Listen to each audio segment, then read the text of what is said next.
नमस्कार दर्शकों, मैं नैन्सी कुमारी और आप देख रहे हैं दिव्य दिल्ली न्यूज। इस वक्त हमारे साथ मौजूद हैं ज्योतिष आचार्य परवीन कुमार सोनी जी, जिनको रेमेडी किंग के नाम से भी जाना जाता है, जिनसे आज हम बात करने वाले हैं। जो चर्चा का विषय होगा वो होगा होली के बारे में। होली एक ऐसा त्योहार है जहां पर लोग अपने लक को आजमाते हैं और जिनका लक बहुत समय से काम नहीं कर रहा होता उनका भी लक सही करने की कोशिश करते हैं।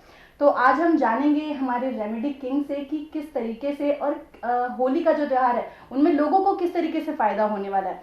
नमस्कार सर। नमस्कार मैम। आपका बहुत बहुत स्वागत है। धन्यवाद जी सर, होली का जो पर्व है, जो त्योहार है, इस पर लोगों को सबसे पहले आप ये बताइए कि क्या क्या फायदे मिलने चाहिए।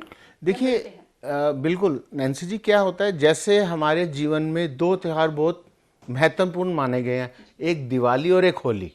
ये दोनों त्योहारों पे कुछ ऐसी साधनाएं, कुछ ऐसे उपाय होते हैं जिससे हमारी समस्याएं जो चल रही हैं, धन से चल रही हैं, कैरियर से चल रही है, बिजनेस से चल रही हैं, बीमारी से चल रही हैं, या किसी वजह से हमारी रिलेशनशिप प्रॉब्लम चल रही हैं, तो ये दो त्योहार ऐसे हमारे हिंदू धर्म में आते हैं जिनका निवारण हम कुछ छोटे छोटे उपायों से हम करके निवारण पा सकते हैं। तो जैसे कि अब आपने कहा कि लोगों का क्या रहता है कि यार हमारी बहुत परेशानी चल रही है, काम तो हम कर रहे हैं परंतु पैसा नहीं आ रहा, धन धान्य की वृद्धि नहीं हो रही, हमेशा नुकसान हो रहा है या कर्जा चढ़ता जा रहा है। तो मैं इसी में, जैसे अब होली आने वाली है, तो मैं आपको कुछ ऐसे उपाय छोटे छोटे बताऊंगा जो आप होली का ध्यान वाले दिन कर सकते हैं। तो जैसे कि सर, होली का कहा जाता है कि 7 से 13 तक के बीच में कोई भी शुभ कार्य नहीं करना चाहिए।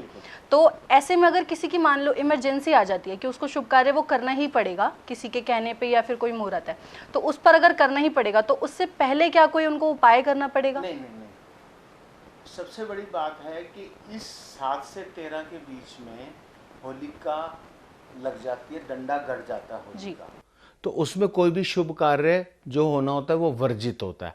अगर आप करते हैं तो उसमें कहीं ना कहीं कुछ परेशानी का सामना करना पड़ सकता है। तो इस बीच में अक्सर लोग देखा गया है जो इन चीज़ों को मानते हैं वो कोई भी शुभ कार्य नहीं करते हैं, अगर करते हैं तो नुकसान उनको होता है। तो इसलिए हमारे शास्त्रों में भी विधान है, हमारे जो बड़े बुजुर्ग हैं वो भी कहते हैं कि होलियां लग गई, अब कोई शुभ कार्य नहीं करना। जैसे किसी का गाड़ी नहीं लेना, या किसी घर में प्रवेश नहीं, नया घर में प्रवेश नहीं करना, और उसके साथ साथ जो है हमारा कि कोई भी रिश्ता नहीं करना, लड़की नहीं देखने जाना, इस तरह की चीज़ें इन होली का जब लग जाती है, होलियां जब लग जाती हैं, फागुन मास के जो लास्ट हफ्ता होता है उसमें कोई भी शुभ कार्य नहीं होता। जी गुरुजी, सबसे बड़ा सवाल लोगों के मन में उठता है कि होली के समय में जैसे बलाएं डाल दी जाती हैं दूसरों के ऊपर, अपनी बलाएं डाल दी गई या फिर वशीकरण करने की कोशिश की गई, तो अगर किसी के ऊपर कर दिया गया है तो उसको कैसे पता चलेगा कि कर दिया गया है और उसे उतारा कैसे जाएगा? देखिए, मैं आपको दोनों चीज़ें बताता हूं कि अगर आप किसी के ऊपर तांत्रिक क्रिया हो जाएगी तो उसके इफेक्ट उसको क्या क्या नजर आएंगे, और उसके बाद बताऊंगा कि ये इफेक्टिव जो तांत्रिक क्रिया है जिसे हम ब्लैक मैजिक आज के टाइम में इंग्लिश में कहते हैं या पुराने ज़माने में टोटका कहते हैं, तो किस तरह से उतारा जाता है। सबसे पहले मान लिया कि नैन्सी जी आप पे किसी ने टोटका कर दिया, तो आपका मूड जो है वो चिड़चिड़ा होने लग जाएगा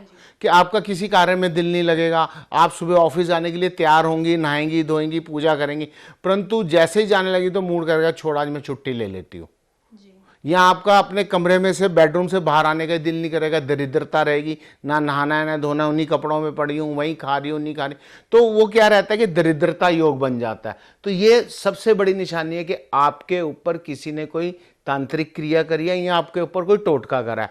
दूसरा कि आपके घर में अगर आपकी कोई शादी की बात चल रही है, मैच्योर होते होते लास्ट स्टेज पे अटक जाती है।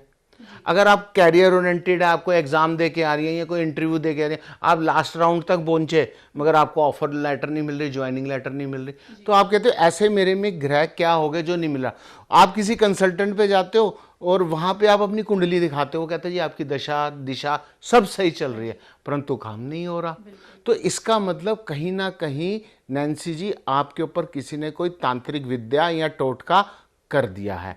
अब वो टोटका जिसे हम बलाएं कहते हैं उसको हमने उतारना कैसे है, उसके लिए सबसे सिंपल उपाय ये है, आप एक नारियल ले लीजिए, पूजा वाला जो ड्राई कोकोनट आता है वो ले लिया, उसके अंदर थोड़ी सी आपने हवन सामग्री भरनी है, थोड़ी सी पीली सरसों, काली सरसों और राई, और थोड़ा सा उसमें डालनी है जटामासी।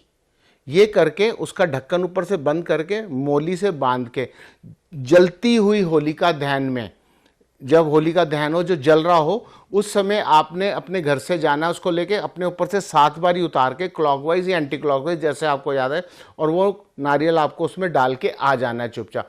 जाते वक्त आते वक्त पीछे मुड़ के नहीं देखना, किसी से बात नहीं करनी, और इतनी स्मार्टनेस से जाना है कि कोई टोके ना कि ये क्या कर रहे हो।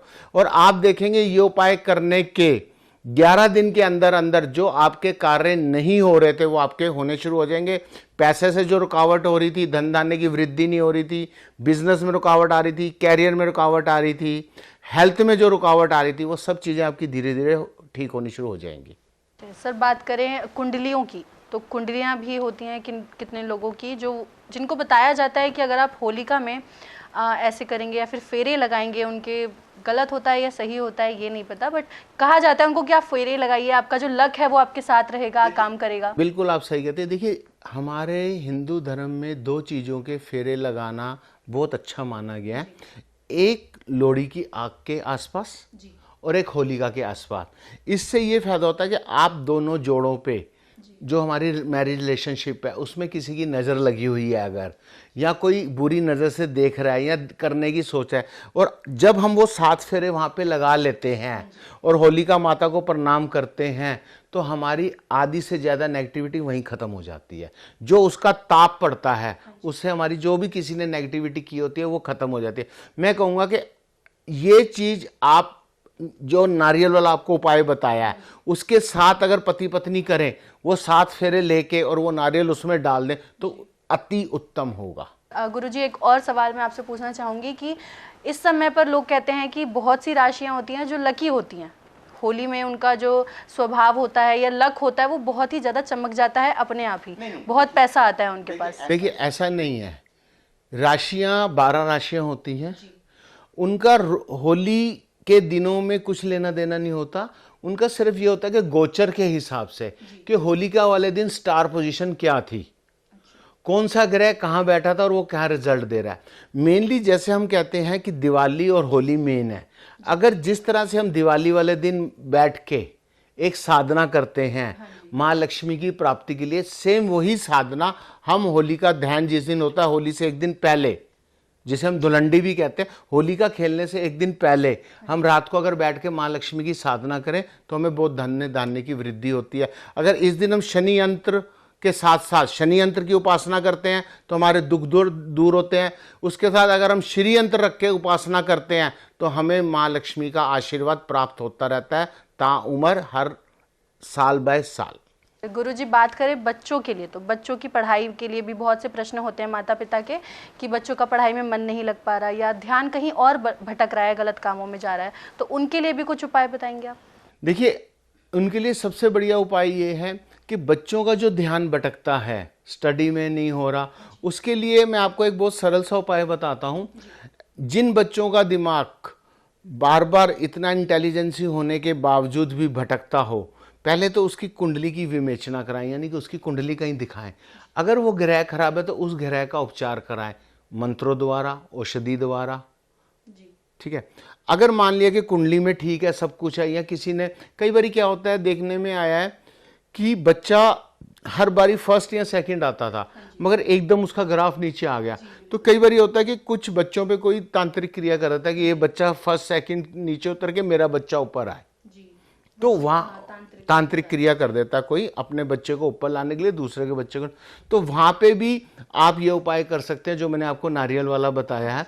अगर ऐसा करते हैं तो बच्चे की हेल्थ और स्टडी में जो उसका मन नहीं लग रहा था वो लगना शुरू हो जाएगा। उपाय मैं दोबारा बता देते हैं, एक बारी, एक नारियल लेना, पूजा वाला कोकोनट जिसे ड्राई कोकोनट कहते हैं, और उसके अंदर हवन सामग्री बननी है, पीली सरसों, काली सरसों, राई और जटामासी करके ऊपर उसका ढक्कन बंद करके नारियल जो काटते हैं, और चारों तरफ हमने मोली बांध के उसको बच्चे के ऊपर से उतार के होलिका दहन में डाल देना। ऐसा करने से जो बच्चे में जितनी भी डेफिशिएंसी आ रही थी स्टडी को लेकर, हेल्थ को लेकर, और बच्चा जिद्दी हो रहा था, दरिद्र हो रहा था, कहना नहीं मानता था, आप ये देखेंगे 11 दिन के अंदर अंदर बच्चे में चेंज आता जाएगा और वो यह सब कार्य अच्छे से करने लग जाएगा।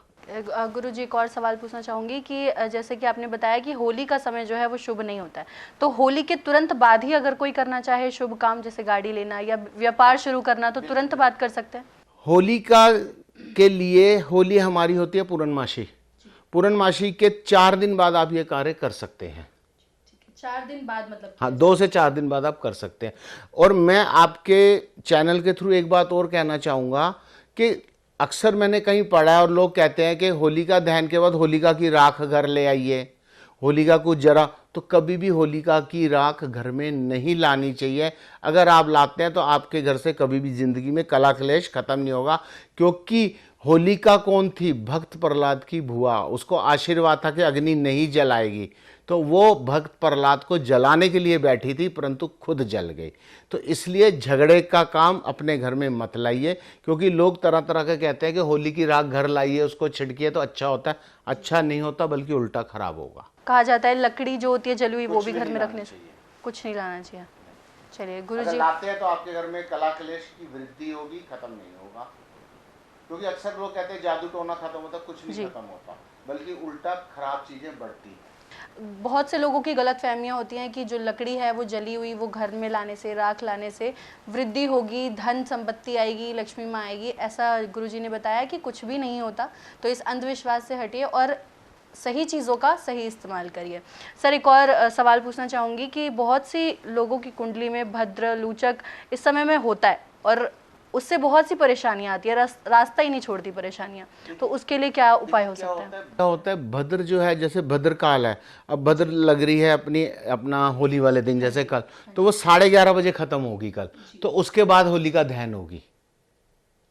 क्योंकि भद्रा के अंदर कोई भी शुभ कार्य नहीं होता, तो वो जब खत्म हो जाए तभी होली का दहन होगा, तभी होलिका की पूजा होगी।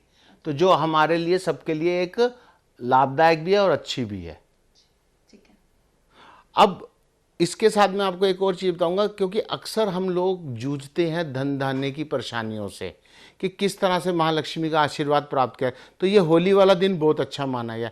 आपको क्या करना है, जिस दिन होली का दहन होती है, यानी कि 13 मार्च 2025 को शाम को होली का दहन है, भद्रा काल खत्म होने के बाद आपने क्या करना है, लाल रंग का गुलाल लेना है और माँ के चरणों पे और थोड़ा सा फेस पे लगा के महालक्ष्मी के मंत्रों का 21 बारी जाप करना है और करते हुए महालक्ष्मी से प्रार्थना करनी है, हे माँ, मेरे जाने अनजाने में जो गलतियां हो गई उसको माफ़ करो और मेरे को धन धान्य वृद्धि का आशीर्वाद दो, और मेरा कार्य, चाहे वो आपका कैरियर जॉब है, चाहे वो आपका बिजनेस, उससे संबंधित मेरे को वृद्धि मिलती रहे और हर तरह से मेरे को सुख समृद्धि का वास हो।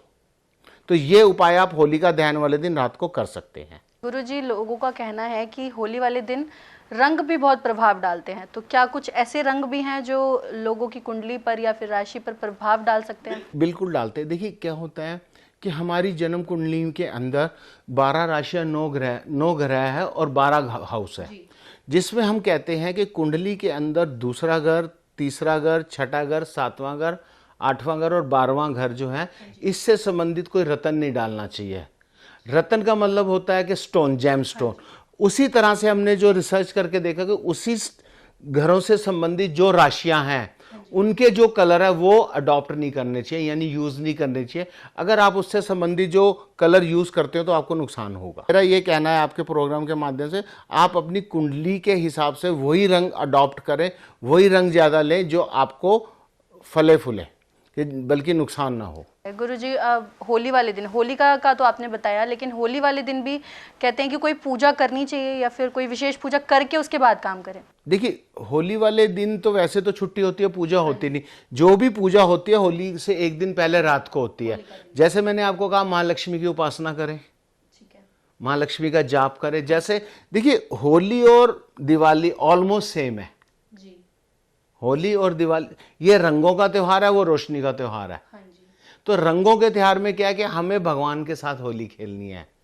लड्डू गोपाल जी से खेलिए, बिहारी जी से खेलिए, जो कि उनको पसंद है। उनको भोग लगाइए माखन मिश्री का, उनको गुजिया का भोग लगाइए, उनकी उपासना करें। और महालक्ष्मी की वैदिक मंत्रों का आप जितना होली वाली रात को बैठ के ज़्यादा जाप कर सकते हैं, उतना आपके लिए अच्छा होगा। सर, आपका बहुत बहुत धन्यवाद। आपने दर्शकों को बहुत अच्छी प्रेरणा दी, बहुत अच्छे से समझाया कि क्या क्या उपाय करने चाहिए। लोगों के बहुत से सवालों के जवाब कामना करती हूँ कि मिल गए होंगे। क्या कहना चाहेंगे आप दर्शकों से? बिल्कुल, आप ये छोटे छोटे उपाय करिए और आप देखिए आप अपनी ज़िंदगी में कितना चेंज लाते हैं और बहुत ही जल्दी आपकी ज़िंदगी में चेंज आएगा। सर, अगर कोई भक्त जो देख रहे हैं, जो आपसे और भी जानकारी और भी ज्ञान लेना चाहते हैं, तो किस तरह आपसे जुड़ सकते हैं? देखिए, मेरे से जुड़ सकते हैं, मेरे को सब्सक्राइब कर सकते हैं। मेरा चैनल का नाम है आचार्य प्रवीण कुमार सोनी। ये यूट्यूब पे भी है और इंस्टा पे भी है। आप इसको सब्सक्राइब कर सकते हैं, फॉलो कर सकते हैं। इसी पे आपको और अच्छे अच्छे उपाय भी, जिस तरह से आज मैंने आपको दिए, इसी तरह के आपको उपाय भी वहाँ मिलते जाएंगे और अधिक जानकारी के लिए आप मेरे से संपर्क भी कर सकते हैं। जैसे कि गुरुजी ने बताया, डिस्क्रिप्शन में आपको लिंक मिल जाएगा और कोई भी जानकारी या कोई सवाल रह गया हो तो कमेंट बॉक्स में आप बता सकते हैं, जिसका उपाय या फिर जिसका जवाब देने की पूरी कोशिश की जाएगी। तो जैसे कि आपने देखा कि गुरुजी ने बहुत से उपाय बताए। रेमेडी किंग इनको इसीलिए कहा जाता है क्योंकि जो इनके उपाय होते हैं वो लोगों को बहुत ही सफलतापूर्वक अच्छी चीज़ें दिखाते हैं, मतलब बदलते हुए व्यवहार दिखाते हैं कि जो भी चीज़ वो करना चाह रहे हैं वो उपाय करके उनको वो मिल पा रहा है। यानी व्यापार ले लीजिए या फिर किसी से दुश्मनी है या वशीकरण के ऊपर आप बात करें तो हर चीज़ में रेमेडी बहुत ज़्यादा काम आती है और महत्वपूर्ण होती है। और जैसे कि गुरुजी ने बताया कि होली और दिवाली दोनों बहुत ही महत्वपूर्ण त्यौहार होते हैं। इन दोनों ही त्योहारों में सतर्क रहना, सावधान रहना ज़रूरी होता है और अगर आप नहीं भी रह पाते, कोई चूक हो जाती है, तो उनके लिए रेमेडी किंग जी के आप उपाय अपनाइए और सफलता ज़रूर मिलेगी। ये ऐसा इनका कहना है और जो इनके भक्त हैं वो भी यही कहते हैं कि रेमेडी किंग है ये, इसीलिए इनकी रेमेडी इतनी काम आती है। ऐसी और खबरों के लिए देखते रहिए दिव्य दिल्ली न्यूज़।